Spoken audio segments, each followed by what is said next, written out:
Olá, concurseiro, como vai? Seja bem-vindo ao módulo de língua portuguesa do professor Edson. Direto dos estúdios do Sou Concurseiro e Vou Passar, nós vamos abordar vários pontos da língua portuguesa, da interpretação de texto e da redação oficial para você ter sucesso no concurso público.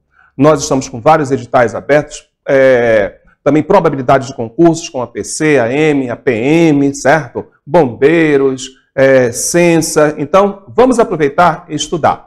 Língua portuguesa é um conteúdo passivo para todos os concursos.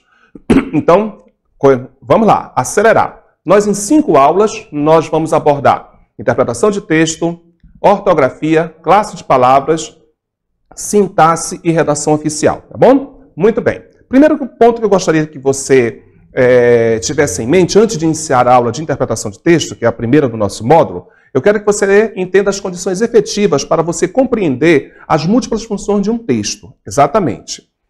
Primeiro, muito cuidado com o que você está estudando, certo? Por quê? Nós temos o ensino, a língua portuguesa do ensino médio e a língua portuguesa do concurso público. Cuidado. Muitas pessoas pensam que é a mesma coisa, mas não. Os objetivos são diferentes. No ensino médio, eu tenho, após o ensino médio, a prova de vestibular, onde eu vou cobrar os 11 anos que um aluno passou dentro de uma escola em uma única prova. Observe isso. Tem o direito de cobrar 11 anos que você passou em uma escola. Já o concurso público, o objetivo é diferente. O objetivo é testar se você tem as habilidades necessárias para transformar atos administrativos em expedientes. Olha aí.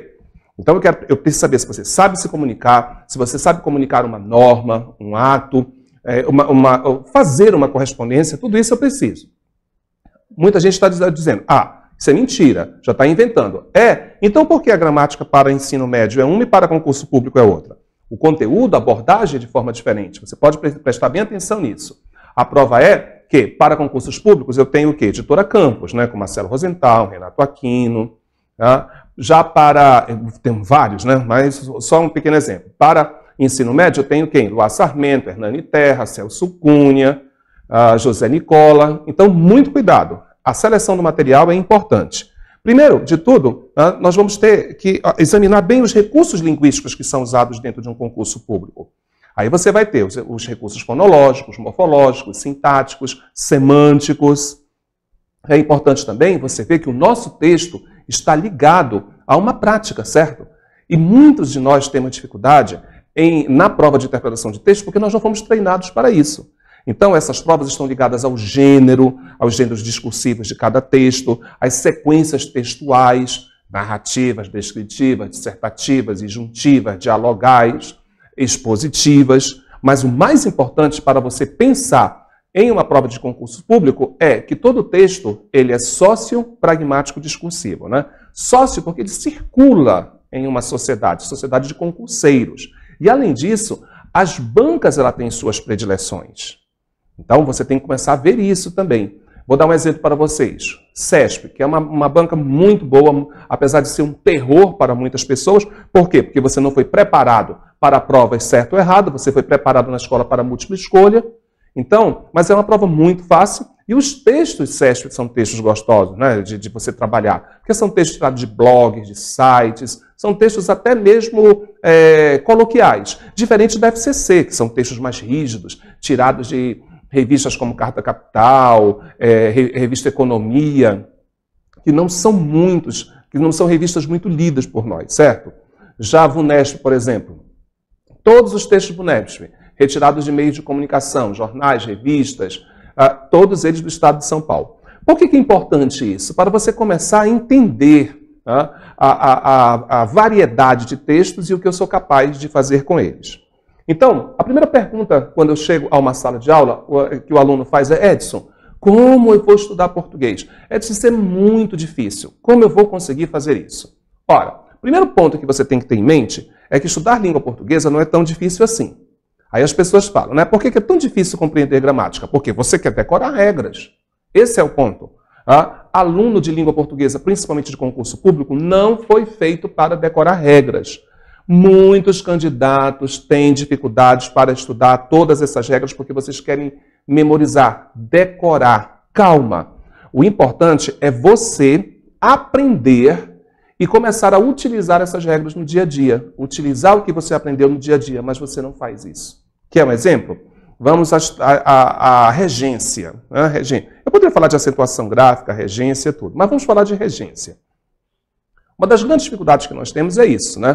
O professor ensina a regência correta na sala de aula, lá fora ele parece que esquece tudo, ou faz questão de falar errado, né? É bem interessante. Ora, em vez você encontra um amigo seu indo no banheiro, né? Que isso, né? Nós sabemos que os verbos de movimento pedem a preposição a. Então, para com essa história de ir no banheiro, porque nu você vai ficar lá dentro. Então, você vai ao banheiro. Só que todo mundo sabe disso, porque aprendeu na aula de regência que verbos de movimento pedem a preposição a. Então, quem vai, vai a, quem chega, chega a, quem retorna, retorna a, mas é muito comum alguém ainda ir no banheiro, ir na cozinha, beber água. Então, cuidado. Comece a mudar isso aí. Então, eu preparei um esquemazinho para vocês, para você começar a estudar a língua portuguesa e a subir de vida. Vamos lá? De olho na tela. Eu quero que você comece estudando língua portuguesa dessa forma. Ó, comece primeiro com a fonética, que é importante, né? Porque a fonética vai estudar os sons, vai ajudar você na grafia da palavra, na acentuação gráfica. Logo depois, eu quero que você estude a morfologia, onde você aprenda a identificar a palavra. Depois eu quero que você vá para a sintaxe, ver como essas palavras se relacionam. Aí observe que entre o 3 e o 4 há um espaçozinho, né? Sabe por que há esse espaço? Justamente para indicar que aqui você pode parar de estudar. Aprendeu tudo que tinha que aprender. Mas aí você vai fazer uma prova de concursos públicos, certo? Então você vai começar a treinar a ortografia, porque hoje ela ainda é a mãe dos concursos públicos, né? E depois, lógico, nós vamos ver isso na próxima videoaula, tá? E depois você vai começar a usar as questões da banca de vocês. Volta para mim. Por que isso é importante? Né? Porque cada banca ela tem um estilo diferente. Como eu acabei de dizer para você, CESP é certo ou errado. Tá?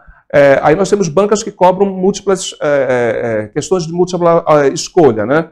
Algumas com 4, outras com 5. Então eu preciso saber o que essas bancas costumam cobrar. Né? Então, já sabe, por onde nós vamos começar? Pela fonética, fonologia. Né? A fonologia é o estudo dos fonemas, dos sons que você produz e das variações desses sons.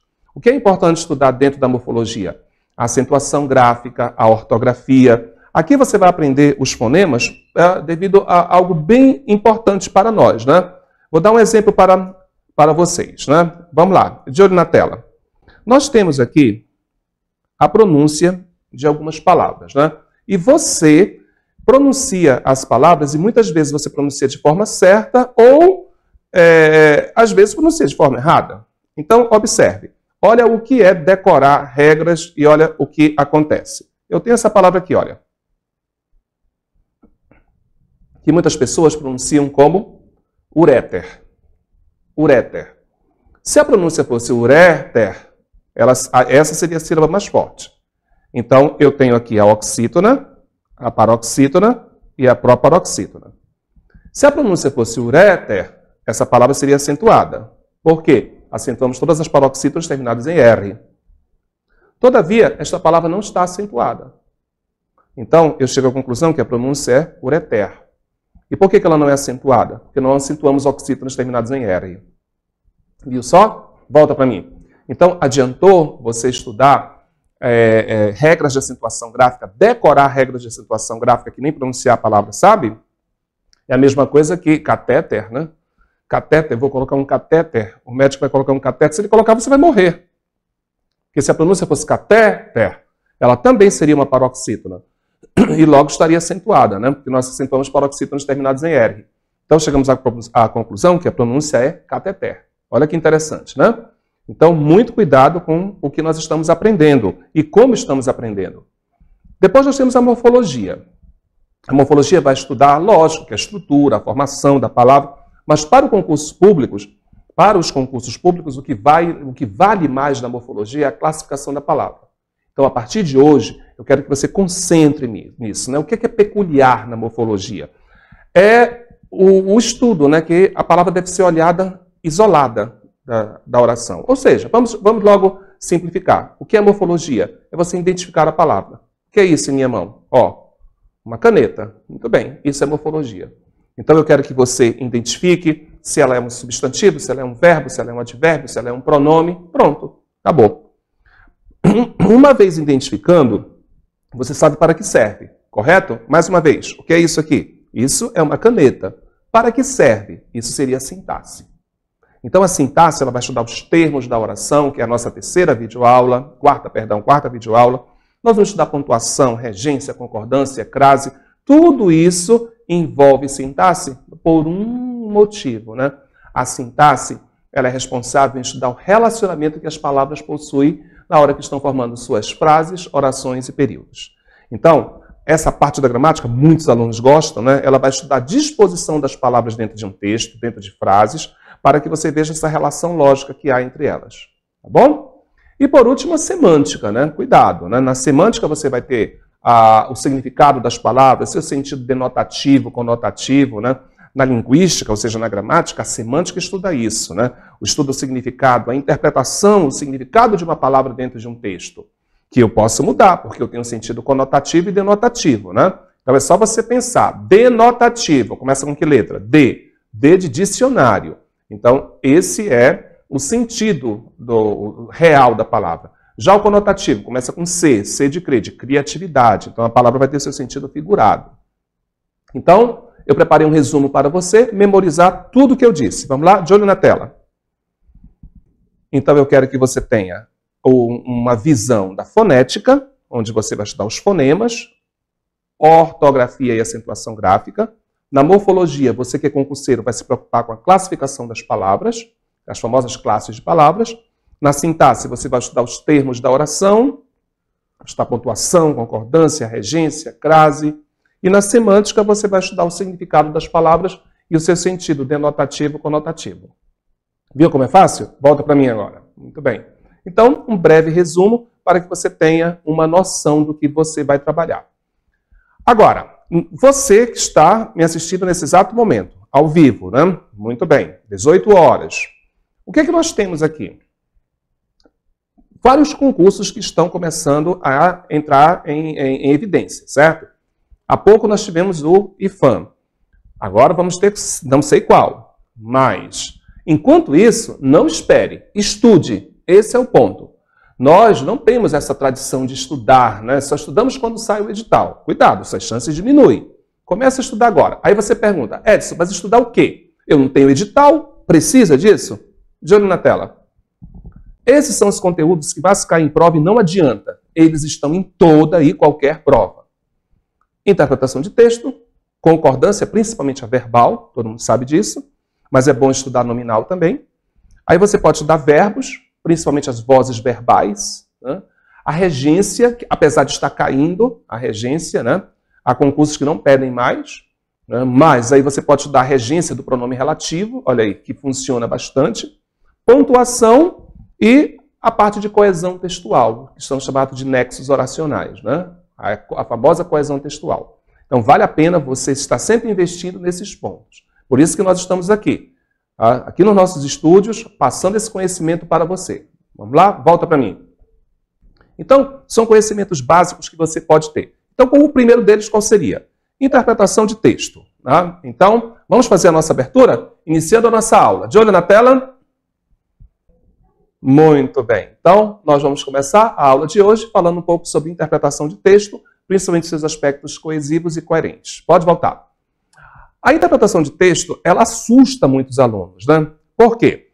Bem, primeiro, nós não temos essa tradição na escola de estudar a interpretação de texto, né? Segundo, nós temos que saber a diferença entre interpretar, ou melhor, temos que saber a diferença entre leitura, interpretação e compreensão de texto. Olha aqui, isso, porque leitura, nossa leitura é péssima. Não fomos treinados para ler. E isso acaba, né, acarretando problemas para nós. Então, eu quero que você aprenda nas aulas de interpretação de texto, lá com o seu professor ou com o Edson mesmo, tipos e gêneros textuais que são diferentes. O que é um tipo, senhores? A tipologia está relacionada à estrutura física de um texto. Lembra o texto dissertativo com começo, meio, fim, ou então introdução, desenvolvimento, conclusão? Pois é.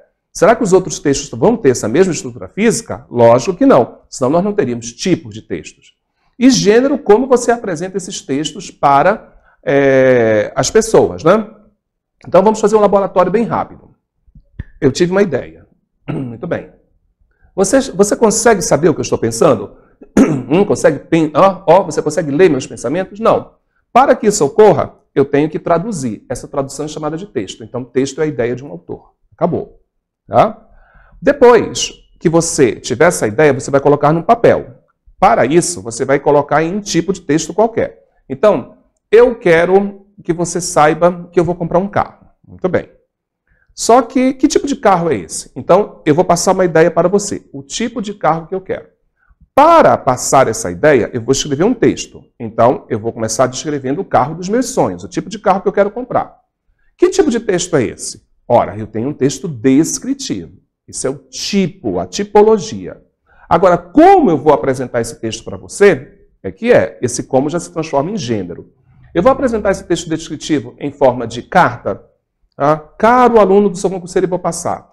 Preciso comprar um carro popular, gosto muito da cor branca, 4 portas, uma carta. Ou pode ser em forma de música, ou em forma de poesia, ou em forma de desenhos, né? Ou seja, as famosas histórias em quadrinhos. Que gênero? Como você vai apresentar esse texto para mim? Aí é importante também você saber a função textual dos vocábulos, né? Porque dentro de um texto, as palavras elas mudam de sentido, né? Por isso que eu tenho sentido conotativo e denotativo. A variação linguística hoje que envolve os textos, né? Muitos textos de jornais, e aí os alunos ficam impressionados com erros que... Cuidado, não são erros. A linguagem do jornal ela foi feita para passar uma informação. Enquanto mais rápido essa informação for passada, melhor. E não esqueça, né? Muito importante no texto, os elementos de coesão e coerência. Aí você vai começar a ler um texto. E aí você vai passar para a interpretação. O que é interpretar? É entender o que está escrito. Exatamente. Em outras palavras, você vai explicar para o Edson o que você leu. Você vai esclarecer para mim. Você vai reproduzir. Você quer saber o que é interpretação mesmo? Então, pense. Você vai ler um texto e depois vai ter que contar a história do que você leu para mim. Isso é interpretar. Então, eu vou dar um texto agora e você vai interpretar para mim, tá? De olho na tela. Observe bem esse texto. Edson, isso é um texto? Sim, é um texto não verbal. Vamos lá? Volta. Aí eu pergunto, qual o significado desse texto? Silêncio. Muito bem. Se você respondeu silêncio, você interpretou. Agora, errado se você dissesse, Edson, aquela placa significa acorda, ou significa vai estudar. Não. Aquela placa tem um significado, certo? Qual o significado dela? O significado de silêncio. Como é que você sabe isso? Porque foi a ideia que eu quis passar. Texto é a ideia de um autor. Nunca esqueça isso. Por isso que você vai ter que saber qual é a ideia. Você não pode extrapolar, não pode reduzir, não pode entrar em contradição. Eu quero saber qual a ideia que o autor está passando. Pronto, isso é fundamental. Eu tenho um conceito de texto que é tirado do livro Português Instrumental, da Nube e da Dileta Martins, que fala, né? Texto é uma unidade. Lógico, ele forma um todo significativo. Então, ele é uma unidade que faz sentido, hein? Cuidado. Que possui uma função comunicativa. Porque o texto é isso, é uma comunicação. Eu, você. Certo?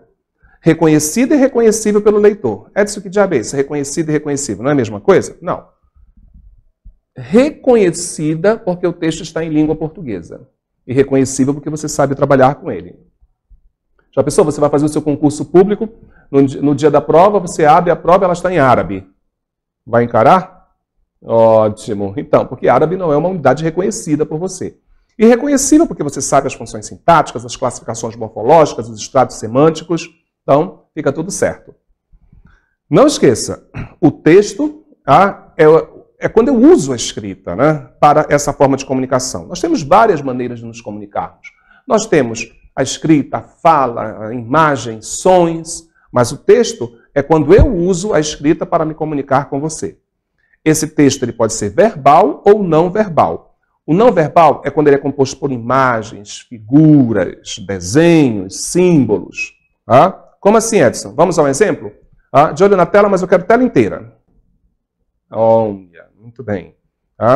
Até o nosso câmera já gostou, que ele é fã do Cebolinha. Muito bem. Então, olha aí o texto. Isso é um texto. Pronto. Volta para mim agora. contava uma história. Então, se ele contava uma história, ele é um texto. Agora, uma coisa eu digo para vocês. É muito comum entre os alunos de ensino médio, os alunos de concurso público, se preocuparem com a prova de interpretação de texto. Exatamente. Isso ocorre porque lhes falta conhecimento, conteúdo, informações específicas para você trabalhar. Agora, não esqueça. Leitura, interpretação e compreensão de texto é uma tarefa constante. Nós temos que começar a trabalhar. Provas de vestibulares e de concursos públicos vão pedir. Essas provas vão apresentar questões interpretativas. E ela tem por finalidade testar o leitor fluente, o leitor assíduo, né? O leitor autônomo, aquele que não precisa do Edson para fazer uma prova. Tá bom? Então, isso é importante. Durante a interpretação, já sabe, identifique qual é a ideia principal. Lembra da plaquinha? Silêncio. Aí você identificou a ideia principal. Em muitas questões você conseguirá acertar logo na primeira leitura.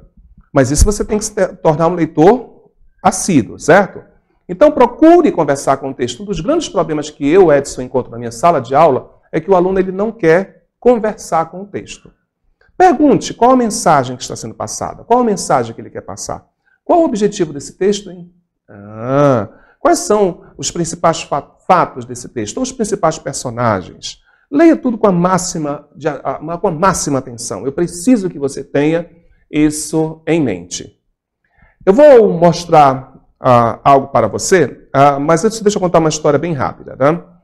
Várias vezes, aliás, várias não, poucas, graças a Deus, alguns alunos chegam comigo e perguntam: Edson, eu não sei interpretar texto. O que eu faço?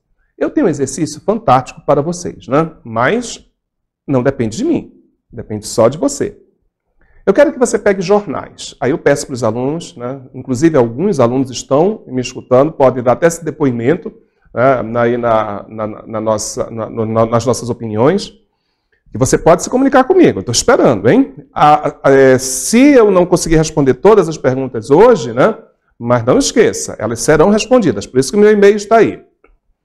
Então, alguns alunos, eles chegam, Edson, o que eu faço? Como é que eu vou interpretar um texto? Olha, primeiro de tudo, é facílimo isso. Você vai pegar um jornal, de preferência esses jornais populares. Aqui, no nosso Amazonas, na minha Manaus, nós temos um jornal chamado 10 Minutos, que ele é fantástico para esse tipo de exercício. Então você vai cortar a reportagem, de preferência reportagens pequenas, tá? Comece com as pequenas. Aí você vai ler de ponta a ponta, porque eu falei na videoaula que texto é uma unidade de sentido, certo?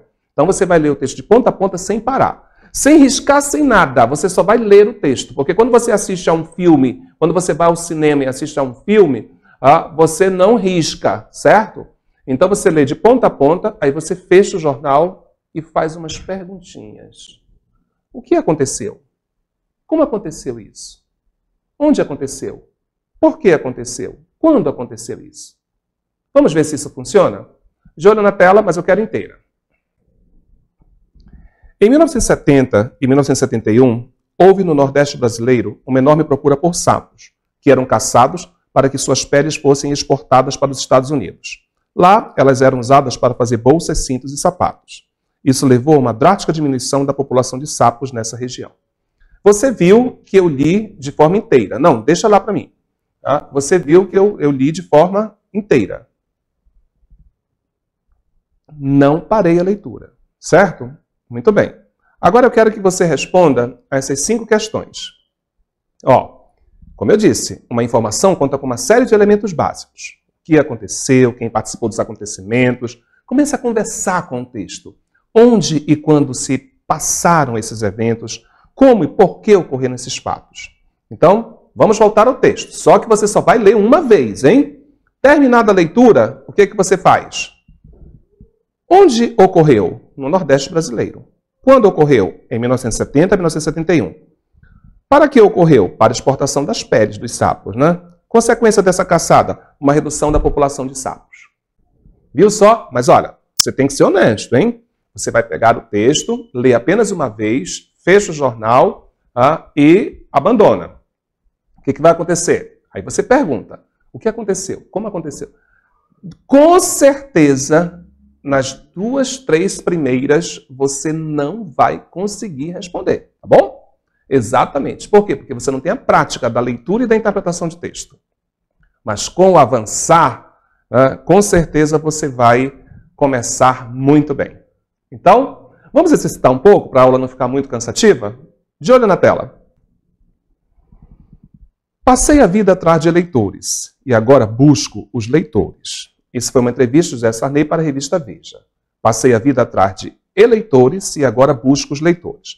Ora, deduz-se do texto que houve uma mudança na vida. Se ele buscava eleitores, é porque ele era o quê? E agora ele busca os leitores. Então ele se tornou o quê? Então houve uma mudança na vida profissional. Muito bem.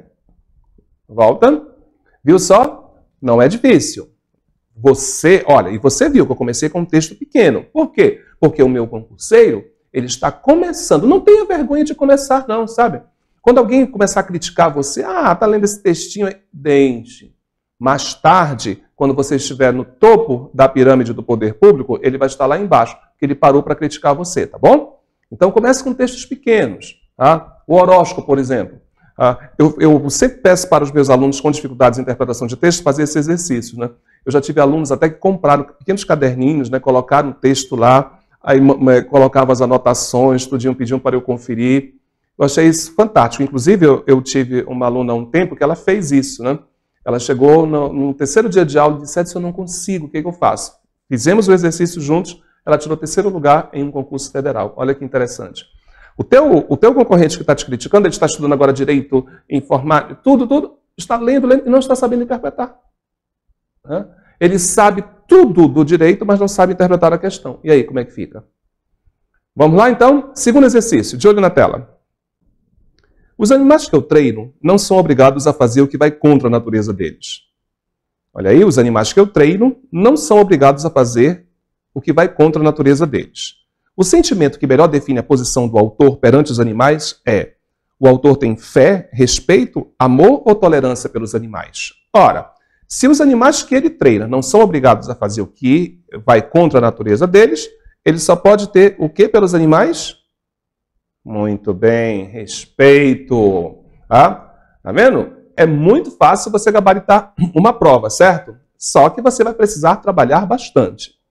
Então, em outras oportunidades, também é bom nós estudarmos tipologia textual. Eu preparei para encerrarmos um quadro resumo aí para você, né? Põe lado a lado para mim. Isso. O que é a tipologia textual? É o que vai determinar a espécie do texto, né? Conforme a sua composição, né? Conforme a sua estrutura. Então, atenção, eu vou ter 5 tipos de textos. Eu vou ter o narrativo, descritivo, dissertativo, injuntivo ou expositivo. O texto narrativo ele é caracterizado por ter personagens, tempo, espaço, narrador. Já o texto descritivo, o que eu tenho? Um retrato verbal, que você chama de retrato falado, né? Um retrato verbal. Já a dissertação, você tem o quê? Uma argumentação, uma exposição, um debate, uma polêmica. Já o injuntivo, que é aquele texto montado no imperativo, publicidade, propaganda, manual de instrução, receita de bolo. E o expositivo, que são os famosos textos informativos, que passam uma informação para você, passam fatos, muitas vezes de forma impessoal. Então, eu trouxe um texto aqui para vocês que nós vamos ler. Vamos lá? Conta a lenda, põe inteiro para mim que é melhor. Conta a lenda que um velho funcionário público de Veneza, noite e dia e noite, rezava e implorava para o seu santo que o fizesse ganhar sozinho na loteria, cujo valor do prêmio o faria realizar todos os seus desejos e vontades. Assim passavam os dias, as semanas, os meses e anos, e nada acontecia. Até que no dia do santo, de tanto que seu fiel devoto chorava e implorava, o santo surgiu do nada e numa voz de desespero e raiva gritou: "Pelo menos, meu filho, compra o bilhete." Ótimo. Põe lado a lado agora. Eu quero que você me diga que tipo de texto eu tenho aqui. Será que é um texto narrativo? Ou é um texto descritivo? Ou é uma dissertação? Ou é uma injunção? Ou é uma exposição? Olha, injunção não é, porque os meus verbos não estão no imperativo, eu não estou passando instrução nenhuma. Nem estou descrevendo nada. né? E nem apresentando uma polêmica para debatermos. Então, eu estou entre narração e exposição. Ora, como eu tenho, né, um velho funcionário público, o santo, tenho ordem cronológica das coisas, só podemos ter um texto narrativo. Muito bem. Volta para mim. Viu como é interessante? Agora, senhores, é evidente que isso precisa de uma prática constante. O que você leu hoje? Muito bem. Eu sou o professor Edson Botelho, direto dos estúdios do Sou Concurseiro, e vou passar. Tivemos aí o início do nosso módulo de língua portuguesa. Amanhã, ao vivo, às 18 horas, estarei com você esperando suas dúvidas. Obrigado, sucesso a todos.